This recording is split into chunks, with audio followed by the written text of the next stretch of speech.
there? Good morning. Good morning. Good morning.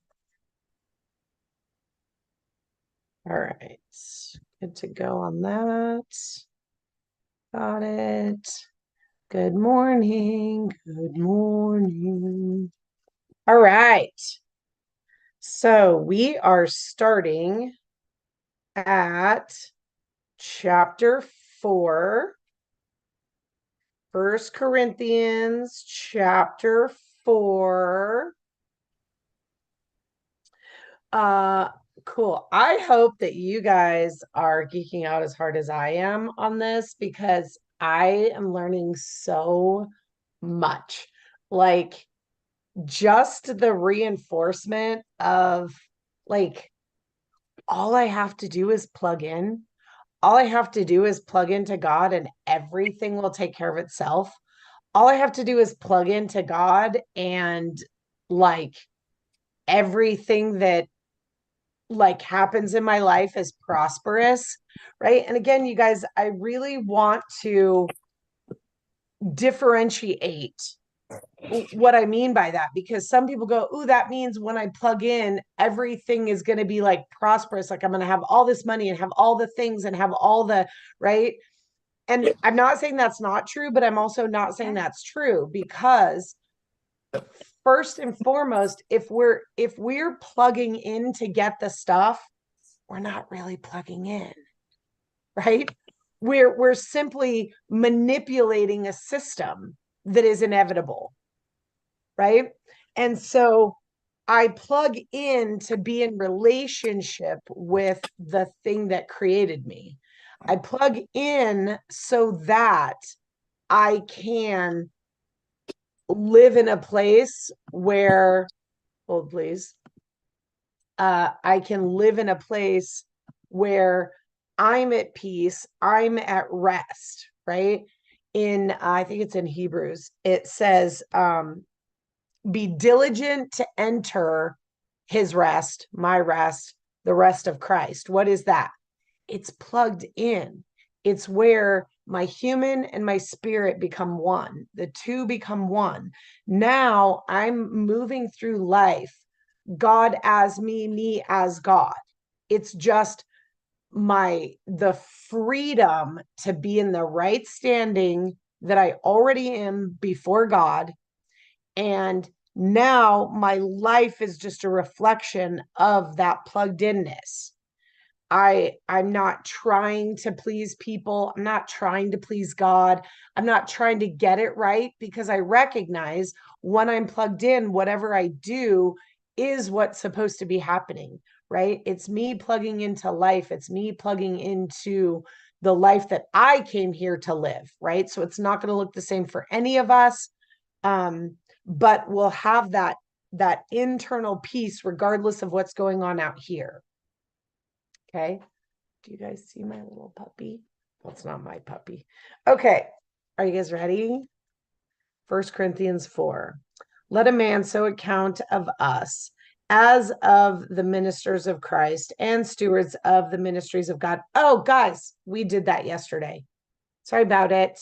We're on 5. 1 Corinthians 5. Okay. It is reported commonly that there is a fornication among you, and such fornication as is not so much as named among the Gentiles, that one should have his father's wife. And ye are puffed up and have not rather mounted, that he that hath done this deed might be taken away from among you. For I verily, as absent in body, but present in spirit, have judged already, as though I were present concerning. Okay, I'm going to stop up here. And again, you guys, there's going to be some things that we bypass because they're not pertinent to what we're talking about as far as identity, right? Because that's our goal, is to really see our identity. But I'm gonna maybe mention like, hey, this is what God's spoken to me that this is representing, right? So that it leads us to a greater awareness of our identity. And basically, these first couple verses, the point is, when you know who you are, you'll know what to do. When you're not plugged in, you won't know who you are, and what you're doing will be the result of that separation, right? So basically he's saying, okay guys, I hear that there's some shit going on out there. Guess what? This thing that is showing up in your life isn't appropriate for somebody who's plugged in. Not because it's not appropriate, just if you were plugged in, you wouldn't be doing these things. Yes? That's kind of the gist of those first couple verses. Okay, so for verily, as absent in the body, but present in spirit. Guys, this is what's so cool about separating our human and our spirit. Now, little caveat, okay? We're already one with our human and our spirit. When Christ died on the cross, it plugged us in, okay? We are not aware of being plugged in, which is what leads to us doing the thing that is a result of not being plugged in, right? So when we acknowledge that I'm 100% human and 100% spirit, and I can separate the two and go, okay, currently right now, I am not in the same place with you in my body. But through the ethers of the miracle of internet, we're present with each other through this invisibleness called the internet, right? Basically, that's what Paul's saying before the internet, because we are connected spiritually. We can be connected in, hold please. I don't know. I have to change this so that everybody's muted when they come in. So we can be together in spirit and not be together in person, right? And so basically that's what he's talking about. Even if I'm not with you in body, I'm connected. We're connected. Yeah, spiritually. Okay. And the spirit have judged already as though I were present concerning him that has not done this deed. Okay. So again, guys, okay, keep going. To deliver such and one unto Satan for the destruction of the flesh, that the spirit may be saved in the day of the Lord Jesus Christ. Okay. Remember what I talked about the other day, where at the beginning of this book, it talks about, hey guys, there's things that I give you because you need milk. And there's more that's meat, but some people can't handle it, right? If you're here, you are a more mature believer. You are a more mature understander of the spiritualness of this relationship that we have with God, right? And so basically what this is saying, when we get delivered to Satan to for the destruction of the flesh. Okay, guys, now hear me well. I don't know anything. We've already established the first 4 chapters of this book that in our human, we don't know anything. I'm not claiming to know anything. I'm saying these are some of the things that God has revealed to me that have allowed me to love Weller in my life. Okay. So sometimes there's symbology to represent something to our human mind that isn't exactly tit for tat in our spiritual understanding as we mature. Okay. So when it's talking about us getting delivered to Satan for the destruction of our flesh, it's not like God's like, oh, bad guy, come get my kids and destroy all these evil parts of them. That's not what that verse is saying. Okay. Just like Job, when if you know the story of Job, God's hanging out, right? Looking at his kids, going, look at all my kids. They're so awesome. And Satan comes strolling by and says, hey, what's up with all your kids? And God's like, yeah, dude, have you ever checked out my kid Job? He's so righteous. He's so into me. And Satan goes, yeah, because you gave him all the stuff, right? Weren't we just talking about that? You gave him all the stuff. Take all the stuff away and let's see if he serves you, right? And God's like, dude, dope, go take it away. Just don't get to his physical body, right? He's still he's still destroying the flesh, right? Because the flesh is all the things in the human that are separate from the plugged inness. Okay, so it's not just our humanly, the body flesh, it's the things in the human experience that we think we want that will lead to the joy and the peace and the wholeness that we really desire, right? That's what it's talking about. So in this verse, when it says, hey, you're given over to Satan to destroy your flesh, it's more like, hey, there's natural consequences when we're not plugged in. They seem kind of shitty. They seem like bad things. If you're plugged in, sorry, something happened with my computer. If you're plugged in, this won't matter, right? You'll see the goodness in all of this. You'll see how the fire didn't burn it up, right? Do you see how, guys, we can't look at a verse and just go, oh, that's what this verse means. We have to have it in context of the whole, right? 100% human, 100% spirit, put together the wholeness of us, right? So when we're looking at this, if we're just looking at First Corinthians chapter 5, verse 5, we're like, oh, God gives us over to Satan to destroy our flesh. Well, okay, but we have to look at that in context, not just 3 verses above and 3 verses below, but the context of one, the whole chapter, the whole book, and the whole experience behind what he's talking about, right? All the way from the first part of the book. And we can even tap into what happened with Job, what happened, right? So,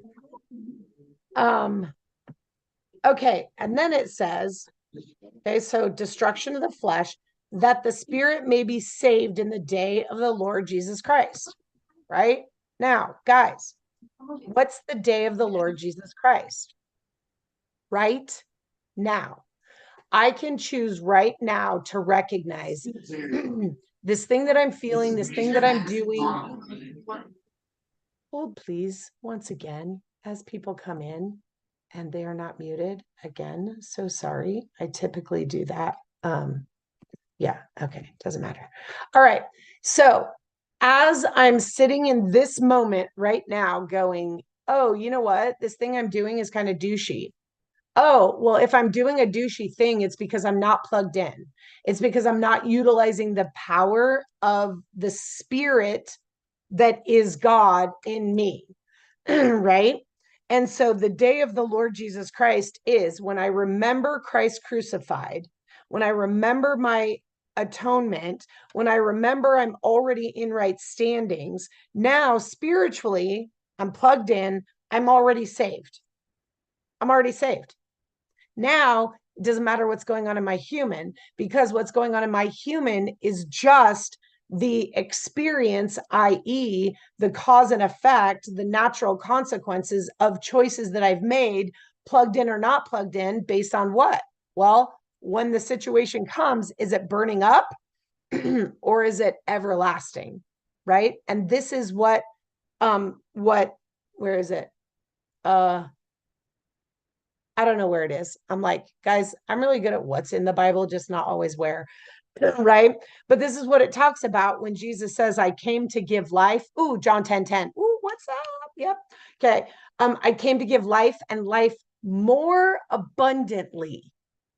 That means we don't have to do this in our life anymore, guys, right? Our spirit, our foundation is steadfast, right? And now our physical experience is this, because we're building precept upon precept. I have a firm foundation in my life, and then I add all of these things on top. And then guess what? When the circumstances of life show up, they don't burn up. Why? Because they're built on the foundation, not in the colander where I'm trying to put all my physical stuff, right? I'm building it on the foundation of I'm already right before God based on what Christ did on the cross. Sexy, right? Yep. All right. Your glory is not good, know ye not, that is little leaven, leaveneth the whole lump. Your glorying is not good, know ye not that it is a little. Okay, so what it seems like in this, because is our glory good? But again, if I'm just looking at this, I'll go, my glory is not good because only the glory of God. Context, context, context, context, context, context, context. Because if I look at it in context of what we've been talking about for the first 4 and 5 verses of this book is unattached, not plugged in. My glory, my look at me, look at all these great things I can do. Even the manifestation of my gifts unplugged in are not good. They're going to burn up, right? Because it's me apart from the foundation, right? And so, and then it's know ye that a little bit of leaven leavens the whole thing, right? So, guys, if we tap in to this one little sliver of us that is God in us, everything in us becomes glorified. So cool, right? It's so cool. Guys, plug in, plug in, plug in, plug in, right? Okay. Purge out, therefore, the old leaven, that ye may be new, lumped as ye are unleavened, for even Christ, our Passover, is sacrificed for us. And again, all of this, what is it saying? It's saying there's this old understanding of who I am. I'm wrong. I'm a sinner. I'm a piece of shit. I can't do anything by myself.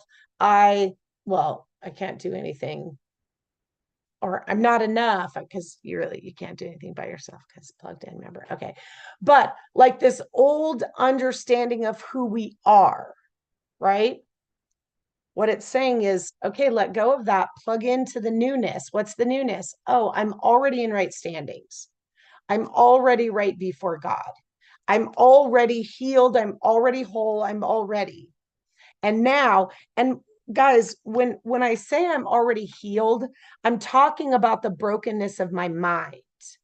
I'm not talking about our bodies, because guess what?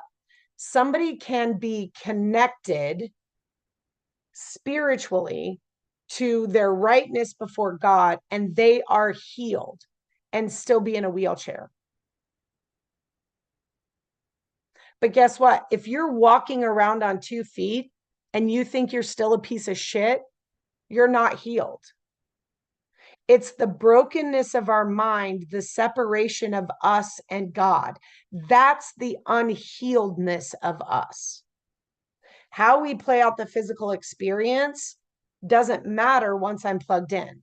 So now I can have currently a broken marriage, right? My physicalness doesn't seem healed, but I am, right? The brokenness of my separation with God is healed. And I'm having a human experience of the brokenness of this marriage, yet I'm still plugged in. So my spirit, right? Just like we just talked about up in 5 or 6, my spirit is saved. Even if my human is having an experience. Yes? Okay, cool.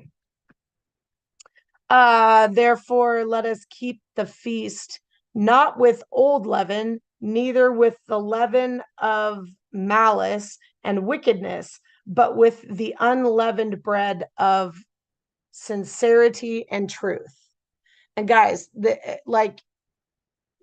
Paul's so awesome because Paul says the exact same thing through every book that he writes.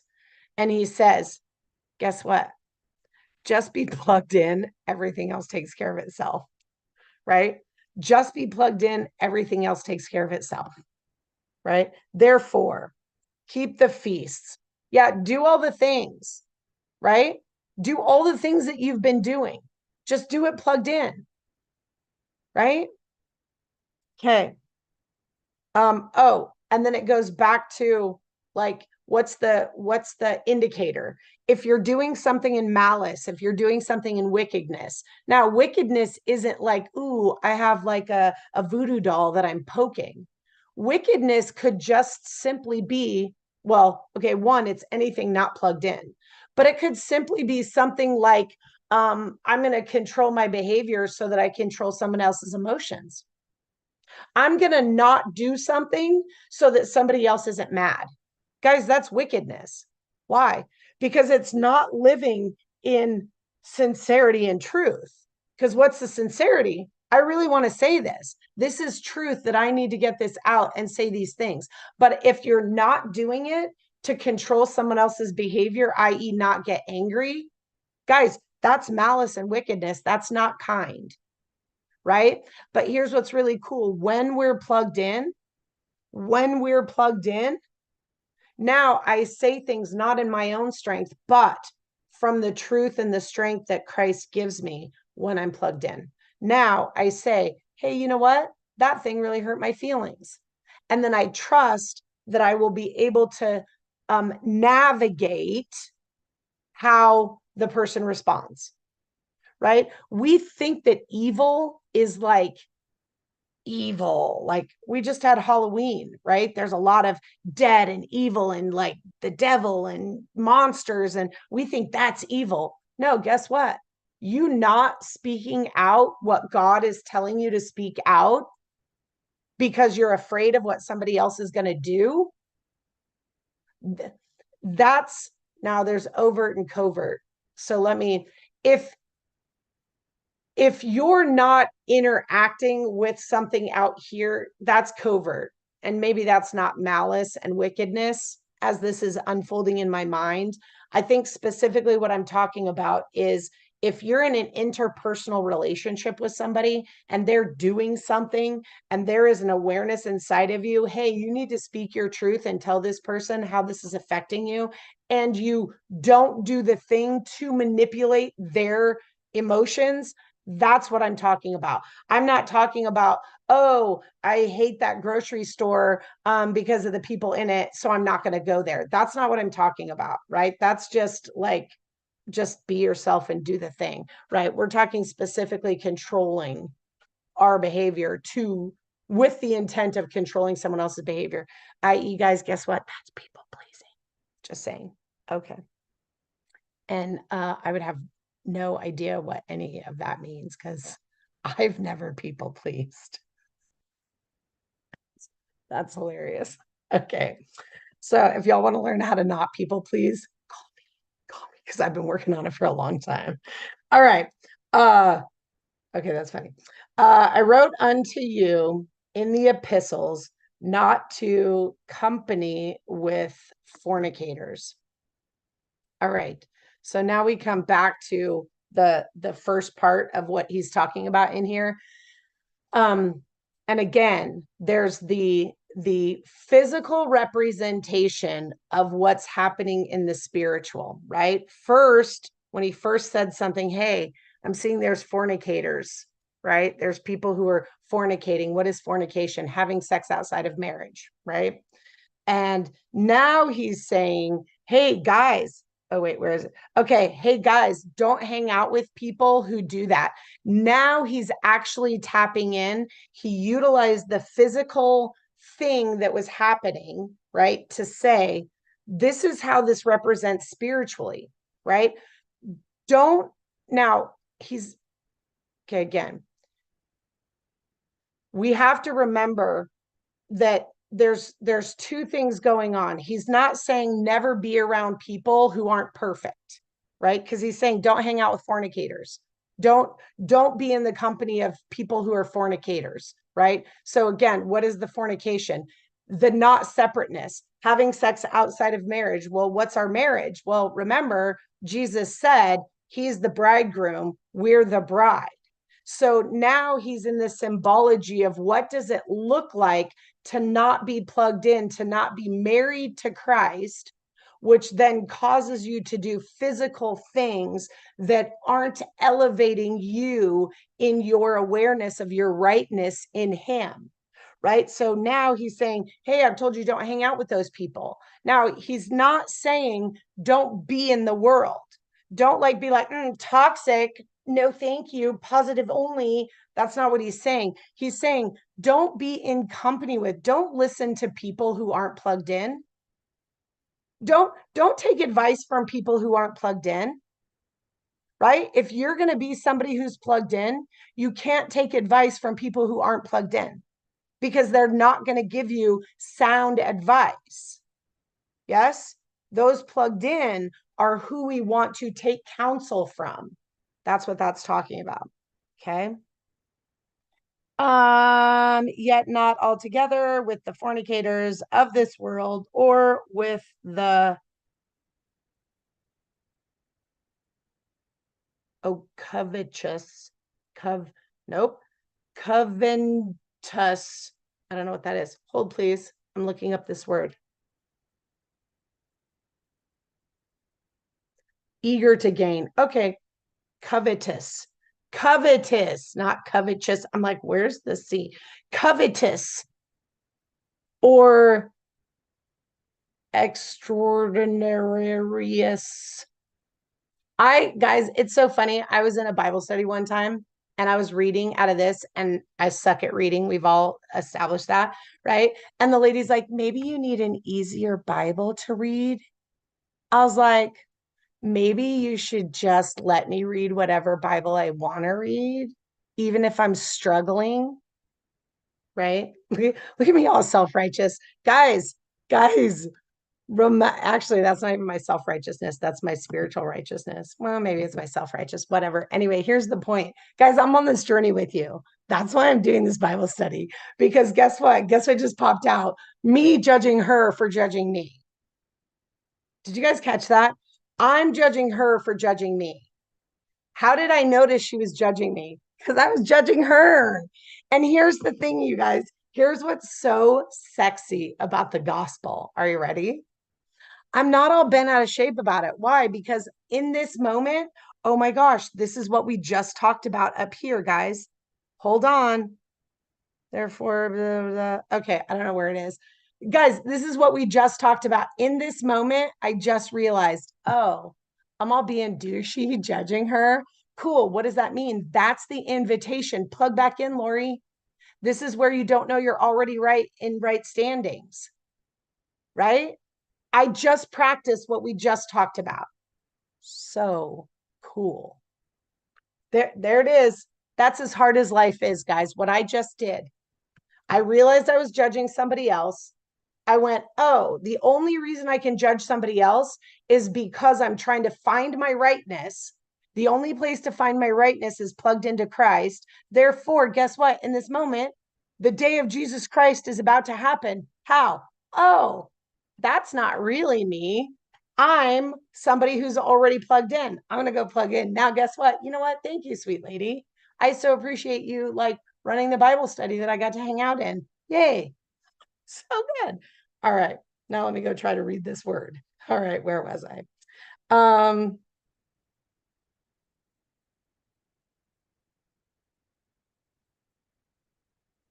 Okay. Yet not altogether with the fornicators of the world, or with the covetous, or the extortioners, or with idolaters, for then must ye needs go out of this world. All right. All of that to say.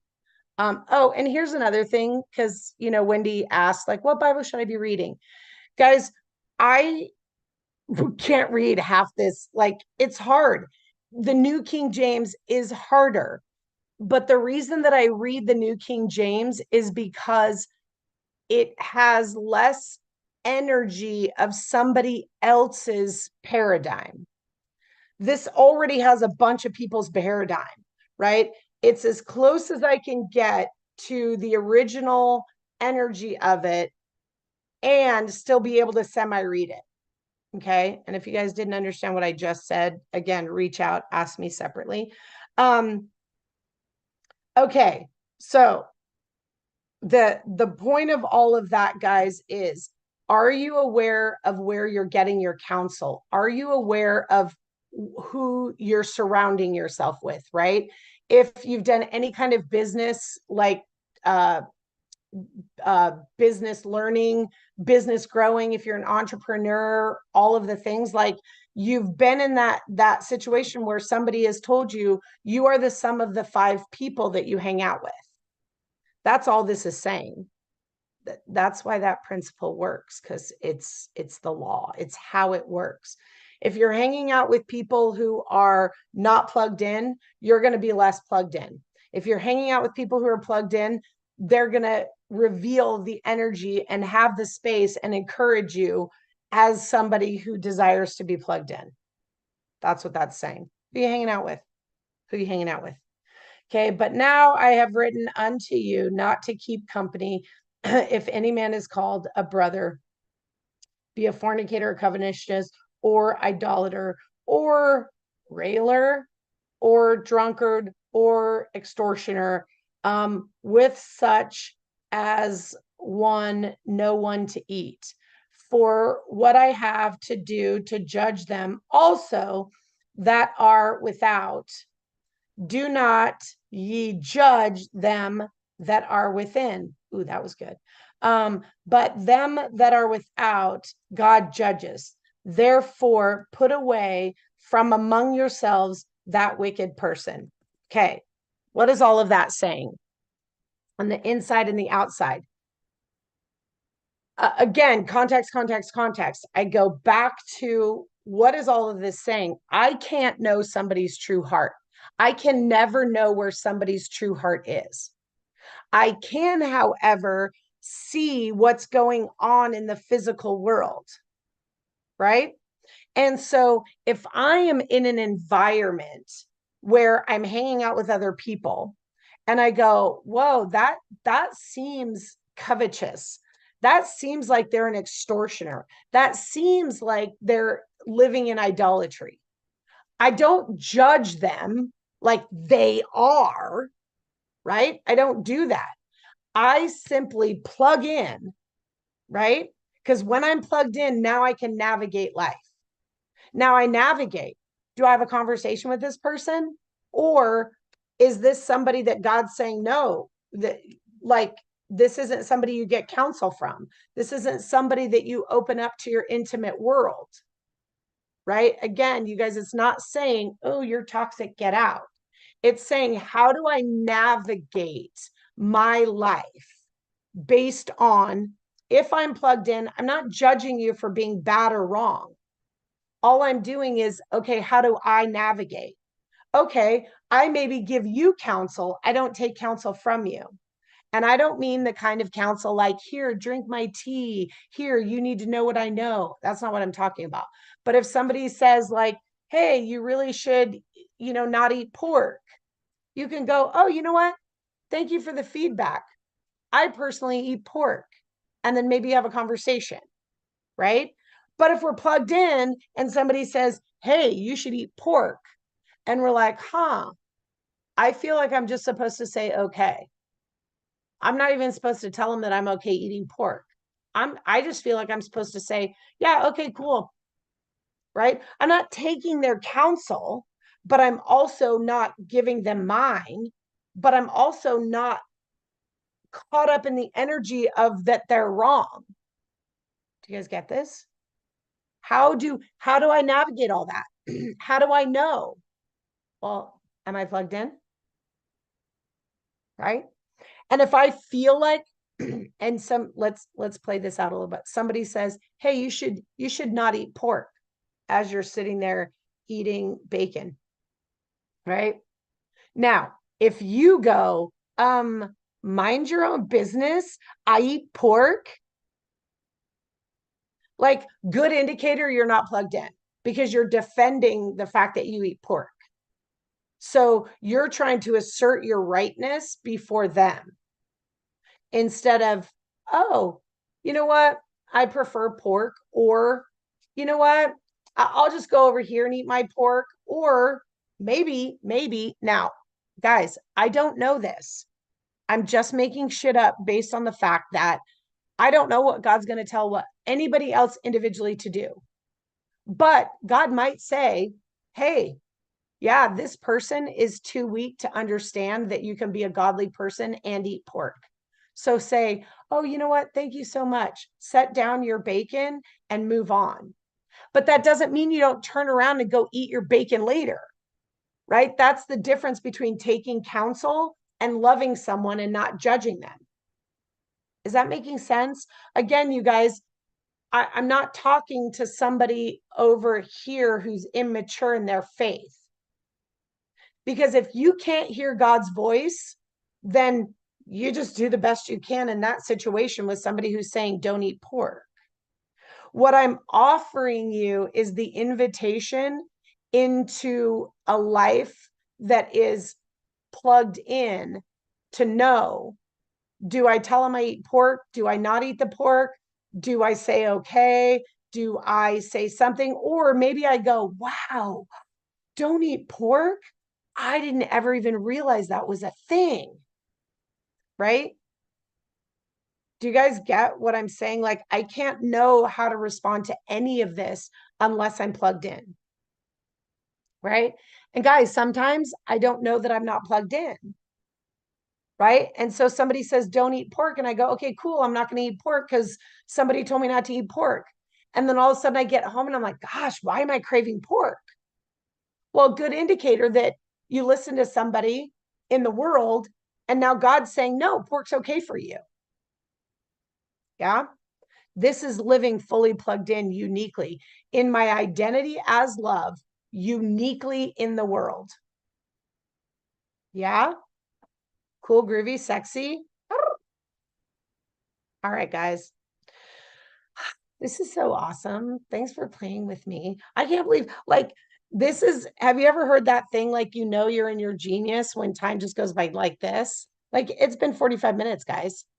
I'm like, what? We're done already? It's already been 45 minutes. I want it to only have been 5 minutes because I want to keep going.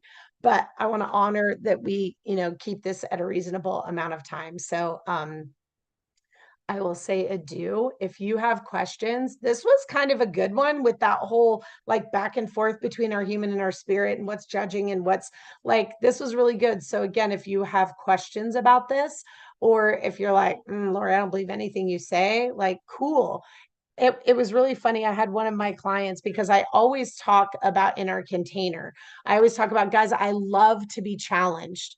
Please challenge me. I don't always have grace when I get challenged, but I love it and I want it and I will always plug back in, right? But most of the time I'm like, yes, challenge me, right? Because one of two things will happen. Either it will root what I know to be true even deeper, or it'll reveal to me something that I get to grow more in. A challenge, that's all it will ever do, one of those two things. So guys, don't not, if you have questions, don't not reach out. Please reach out and say, Lori, I don't understand. You said this. Lori, I don't understand this, right? I want to be available to, yeah, answer questions and see where you get to be invited into more. All right. Love you guys. And we'll see you. Lori, are you on your way here? I'm going to stop the live stream real quick. How do I stop it? You are on your way here again already? Yeah, And then I'm